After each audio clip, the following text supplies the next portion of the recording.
اللهم يا كافل العباد وواهب الأرزاق وموزع العطايا، ارزقنا نورا في القلب وضياء في الوجه وعافية في البدن وسعة في المال والعلم والعمل وحسن الصفات وصلاح الأعمال والنوايا.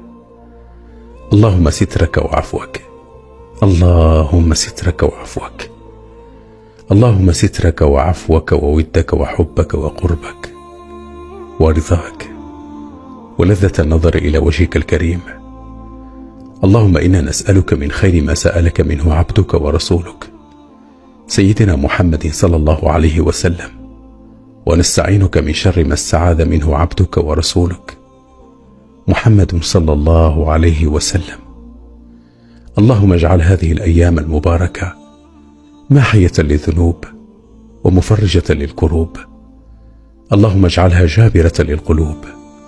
اللهم اشف مرضانا وارحم موتانا، اللهم سهل أموري من العسر إلى اليسر، اللهم اغفر لي ذنبي وتجاوز عن سيئاتي وارزقني من خير الدنيا ونعيم الآخرة.